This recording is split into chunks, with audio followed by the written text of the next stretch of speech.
Have you ever held a piece of paper in your hand and known with absolute certainty that your entire world was about to end? Have you ever wondered if one jealous heart could quietly arrange for an innocent woman to lose her husband, her children, and 16 whole years of her life? And have you ever asked yourself whether forgiveness is even possible when the damage can never be undone? I want you to picture a morning in late spring, the kind where the sun spills through the kitchen window and warms the pine table where we always had our coffee.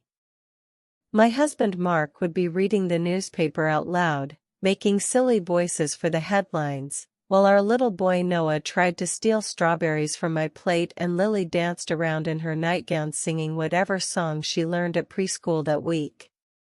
Those were the days when neighbors would stop me at the mailbox and say, "You have the most beautiful family, Emily." And I would smile, because I truly believed they were right. We had been married 16 years by then. High school sweethearts who everyone thought would never last. Yet there we were, still holding hands in the car, still laughing at the same jokes, still planning the vacations we would take when the kids were grown. I honestly thought we had been blessed with the kind of love that simply could not be broken. But looking back now, I can see the tiny cracks that I missed. The little moments that should have warned me that someone very close to us had already decided I did not deserve the life I had. It started with the way Mark's mother, Diane, always studied the children a little too long. Every Christmas she would hold Noah on her lap and trace the shape of his nose and say, "He has the Carter chin exactly." And then she would look at me with an expression I could never quite read. When Lily was born, Diane did the same thing. "She has your eyes, Emily, but everything else is pure Carter blood." I laughed it off every single time because I thought she was just a proud grandmother who wanted her grandchildren to look like her side of the family. I never imagined she was quietly collecting evidence. I never dreamed she was keeping a little plastic bag in her purse with strands of hair she had taken from Noah's hairbrush when she babysat. I had no idea that for years she had been nursing a secret resentment that I had somehow stolen her son, and that my children were the proof she needed to take him back. One Thursday afternoon while I was picking Lily up from preschool, Diane drove straight to our house unannounced. She had an envelope in her hand and her face was calm. The kind of calm that hides a storm. She did not come inside. She simply handed the envelope to Mark on the porch, kissed his cheek, and left. He stood there for a long time just staring at the return address. A private DNA laboratory we had never heard of. When I walked through the door 20 minutes later with Lily's little hand in mine and a bag of groceries balanced on my hip, Mark was sitting at the kitchen table as still as a statue. He did not look up when I said, "Honey, I'm home." He did not smile when Lily ran to hug his legs. He simply slid the paper across the table toward me and said, "Read this." My heart gave one hard thud because I could feel the cold coming off him before I even saw the words. And there it was in black and white, probability of paternity, 0%. I remember laughing at first. Because the idea was so absurd, so completely impossible, that laughter was the only thing my body knew how to do. Mark did not laugh. He looked at me with an expression that turned my blood to ice and he asked very quietly, "Who is the father, Emily?" Those words ended 16 years of marriage in a single breath. I tried to explain that it had to be a mistake. That these companies mix up samples all the time. That we could order a new test right that minute. But every word that came out of my mouth seemed to make him believe me less. He kept saying things like, "How could you do this to us? How long have you been lying? How could I have been so blind?" And the more I begged him to listen, the more convinced he became that my tears were proof of guilt. That night he slept on the couch and I lay in our bed staring at the ceiling, feeling the life I had built crumble around me like dry leaves in a fire. The next morning he told me to pack my things and leave before the children woke up. He said he would explain to them that Mommy had to go away for a while. I stood in our bedroom folding clothes with hands that would not stop shaking, and I asked him what he was going to tell Noah and Lily about why their mother suddenly vanished. He looked at me with eyes that were already dead and said, "The truth, Emily. They deserve the truth." And that was the moment I understood that my husband, the man who once carried me over puddles so my shoes would stay dry, had already decided I was capable of the worst kind of betrayal. I moved into a tiny apartment that smelled of old carpet and someone else's cooking. The first night I sat on a mattress on the floor and cried until there was nothing left inside me. I kept waiting for Mark to call and say he had made a terrible mistake. That he was sorry. That we would fix this together. The call never came. Instead, I received court papers giving him full temporary custody until things could be sorted out. The children stayed in the only home they had ever known while I tried to figure out how to breathe in a world where I was suddenly the villain. Friends who had toasted at our wedding now looked away when they saw me in the grocery store. Some of them whispered behind their hands, "There must be something to it or he would never have thrown her out." And every whisper felt like another nail in the coffin of the woman I used to be. I scraped together every penny I had and ordered my own paternity test from one of the most respected laboratories in the country. I drove the children myself to the clinic and watched while the nurse swabbed their cheeks, and I signed every form in triplicate. 2 weeks later the results arrived. They were exactly what I knew they would be. 99.999% probability that Mark was the father of both our children. I drove to the house with the papers clutched against my chest like a shield. I rang the doorbell, and when Mark opened it I held them out and said, "Here is the truth. Please read it." He took one look at the letterhead, glanced at the numbers, and said, "Anyone can pay for fake papers, Emily." Then he closed the door in my face. I stood on the porch sobbing so hard my knees gave out. Noah opened the door and wrapped his little arms around my neck and whispered, "Mommy, please come home." That was the last time I set foot in that house for the next 15 years. The first year after I left the house was a slow bleeding. I would wake up every morning and for one blessed second I would forget. And then the memory would crash over me like cold water and I would remember I no longer had a husband. I no longer had a home. I no longer had the right to kiss my children goodnight every single evening. People think grief has stages. But for me it was just one long gray tunnel with no light at the end. I took a job cleaning offices after midnight because the pay was cash and nobody asked questions. I would push my cart down empty hallways and wipe fingerprints off glass that would only collect new ones the next day. And every time I passed a family photograph on someone's desk I had to look away because the smiling faces hurt too much. The children came to my tiny apartment every other weekend and I tried so hard to make it feel normal. I bought the same cereal they loved. I hung their drawings on a refrigerator that was smaller than our old pantry. But Noah would stand in the middle of the living room and ask, "When are we going home, Mommy?"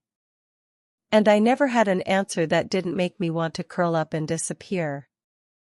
Lily stopped calling me Mommy for a while. She called me Emily, the way her father did. And every time she said it my heart broke a little more. I wrote letters to Mark. Long, pleading letters filled with memories of the day we got engaged, the night Noah was born, the first time Lily said Dada. I begged him to let us come home. I never sent them because I knew he would only use them as more proof that I was desperate and therefore guilty. Instead, I kept them in a shoebox under my bed.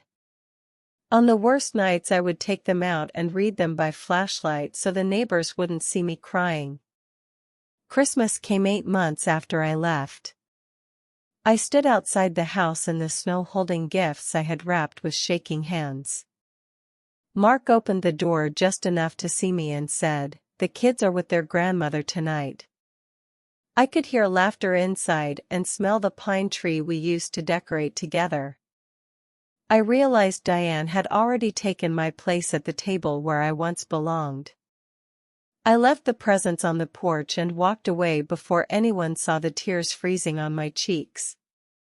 That was the night I understood that some losses are so complete they change the person you are forever.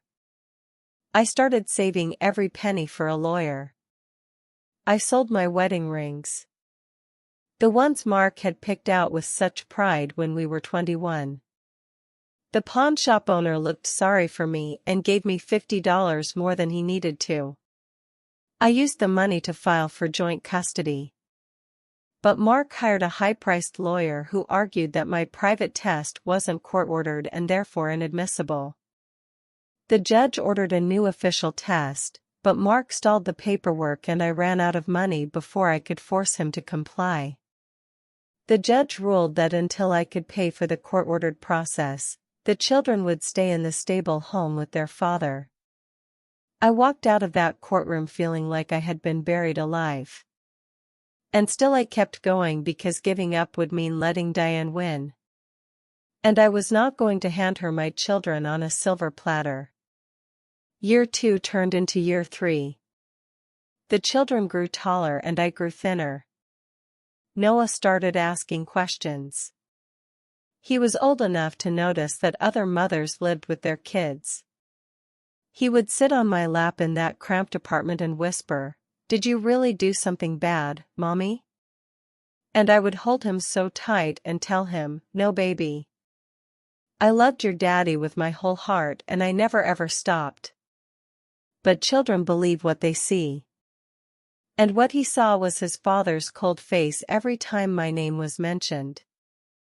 Lily began having nightmares. She would wake up screaming for me in the middle of the night at her dad's house and he would call me angry, telling me to stop upsetting her. I would drive over at 2 in the morning just to sit outside her window and sing the lullaby we used to sing until she calmed down. One night Mark caught me crouched under the lilac bush and told me if I came back again he would file a restraining order. I stopped singing that night and started praying instead because it was the only thing left that he couldn't take away from me. I wish I could tell you the pain got easier, but it only changed shape. Some days it was a sharp knife and some days it was a heavy stone sitting on my chest. I kept a calendar on my wall and marked every day the children spent with me in red and every day they spent without me in black. By the 5th year the black squares far outnumbered the red and I had to buy a second calendar because the first one made me sick to look at. Friends drifted away one by one until the only person who still called was my sister Ruth, who lived 3 states away. She would listen to me cry and say, "Diane always hated you, Emily. She was jealous the day Mark brought you home." I didn't want to believe family could be that cruel. But the more years that passed the harder it was to pretend this was all just a terrible accident. Around the 9th year something shifted inside me. The grief began to harden into something else. Something that looked a lot like determination. I was folding laundry in the laundromat one evening when a woman sat down next to me and started talking about her cousin whose paternity test had come back wrong because the lab mixed up 2 men with the same last name. "Carter," she said. My cousin's husband was a Carter too. The lab had another Carter sample from a different state and the barcodes got switched. My hands froze on a tiny pair of Noah's socks that no longer fit him. I asked her the name of the lab. It was the exact same company Diane had used. That night I went home and started searching. I stayed up until dawn reading about lawsuits and recalls and sample contamination. I found 7 documented cases where that laboratory had mixed up Carter samples. 7 families torn apart because somebody didn't double-check a barcode. I printed every article, every court filing, every apology letter the lab had been forced to send. I put everything in a manila envelope and mailed it to Mark with no note. Just the truth staring back at him in black and white. 3 weeks later the envelope came back unopened with refused written across it in his handwriting. That was the day I stopped begging and started planning. Because if he wouldn't listen to the truth, I would make the world force him to hear it. I began keeping a journal every single night. I wrote down every memory, every date, every tiny detail I could remember about the children's births, the doctors who delivered them, the color of the walls in the hospital room. I knew one day I would need proof that could not be ignored. I also started saving every voicemail, every school report, every photograph. Anything that showed I had been a good mother before Diane decided I shouldn't be one at all. The journal grew thicker and heavier, just like the anger that now lived permanently in my chest. I no longer cried myself to sleep. I lay awake making lists. Lists of lawyers who handled DNA fraud. Lists of journalists who wrote about laboratory mistakes. Lists of every person who had ever received a wrong result from that company. I cold-called mothers I found on support forums and listened to stories that sounded like echoes of my own. One woman in Oregon told me she lost custody for 4 years before the lab admitted the error. Another in Virginia said her ex-husband still refused to believe the correction even after the lab paid them millions. Every story fueled me. Every closed door made me more certain that I would not let this be the end of my children's childhood with their mother. Noah turned 16 the year I turned 45. He was taller than me now and his voice had dropped. When he hugged me I could feel the man he was becoming. He looked me in the eye that birthday and said, "Mom, I know you didn't do it.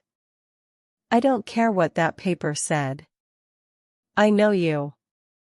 I cried so hard I couldn't speak. Lily was 14 and angry at the world. She wore black clothes and played music loud enough to rattle the windows of my little apartment. She blamed me for not fighting harder. She blamed her dad for believing a lie.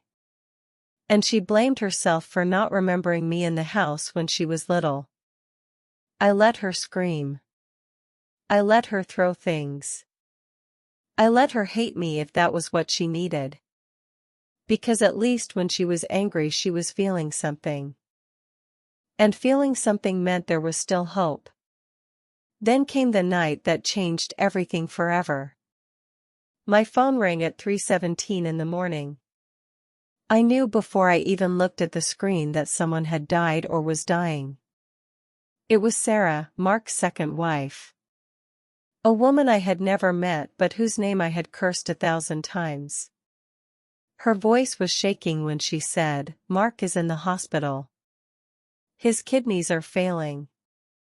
And you are the only compatible donor on the National Registry." I laughed. I laughed so hard I dropped the phone. 16 years of being called a liar, a cheater, a woman who supposedly slept around.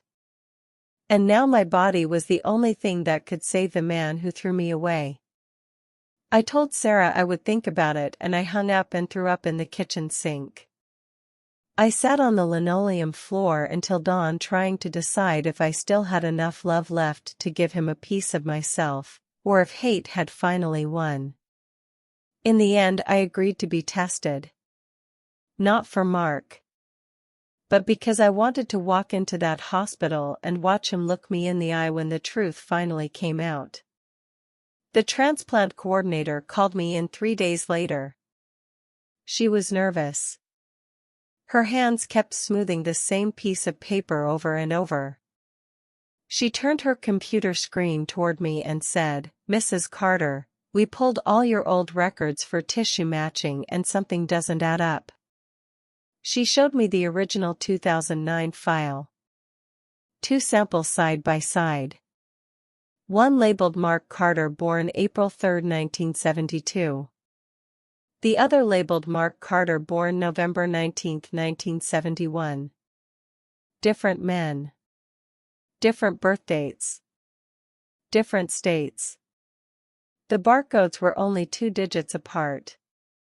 Somebody in that lab 16 years ago had scanned the wrong vial and nobody ever caught it. The coordinator looked at me with tears in her eyes and said, "I am so sorry. This should never have happened." I asked for a printed report with the laboratory's official correction and apology. I folded it into my purse and I walked down the hallway to the room where the man who destroyed my life lay hooked to machines. He looked small.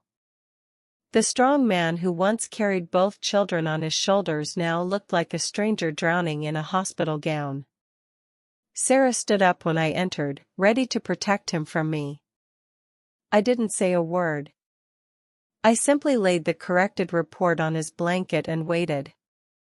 He unfolded it with shaking hands. I watched his eyes move across the lines.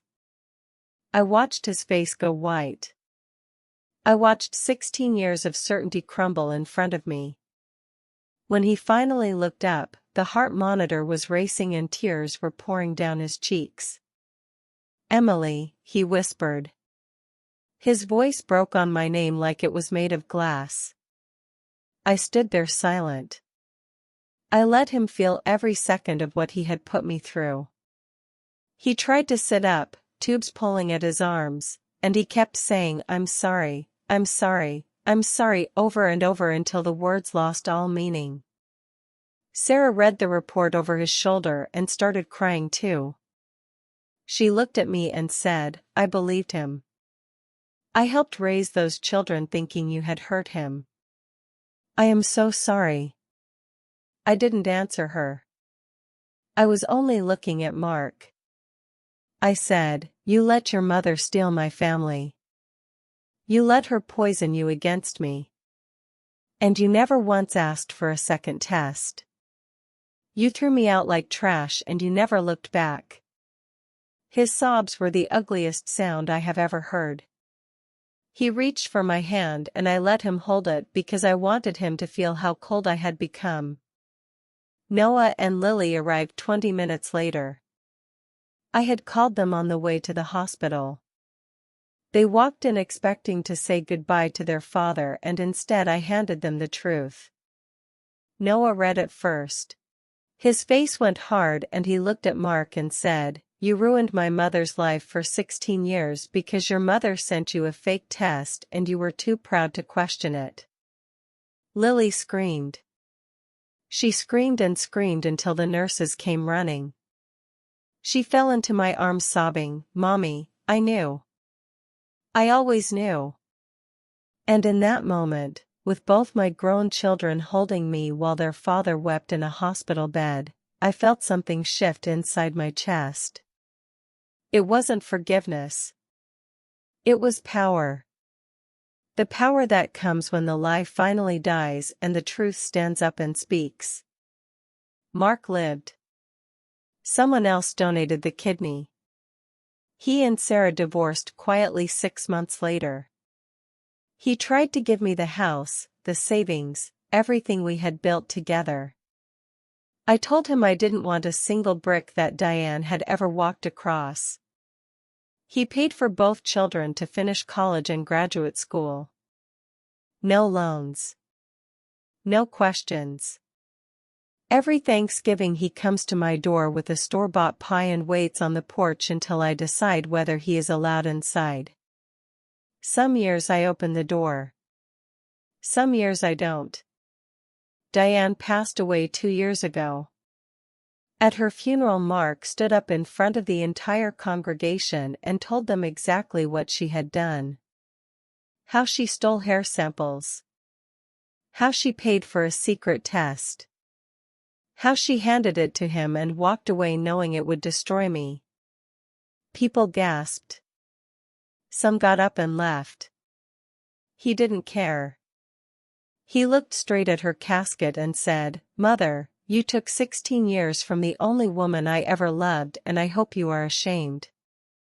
I wasn't there to hear it, but Noah recorded it on his phone and played it for me later. I listened once and then deleted it. Some things are better left buried with the person who caused them. Today I am 61. I have a small white house with blue shutters and a garden that blooms whether I feel like living or not. My grandchildren call me Grammy, and they have no idea their grandfather once believed I was capable of betraying him. Noah walks me down every aisle I ever need to walk. Lily and I talk on the phone every single night. And Mark still comes every Thanksgiving. Last year I let him in. We sat at the table and didn't speak much.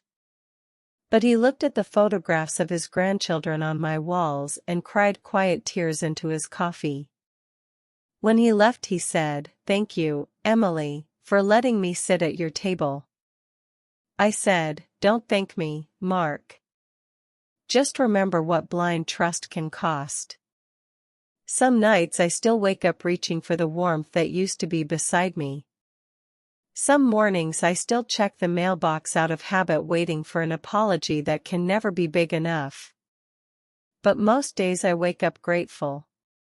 Grateful that I survived. Grateful that my children know the truth. Grateful that I learned the hardest lesson life can teach. That love is not enough if trust is missing.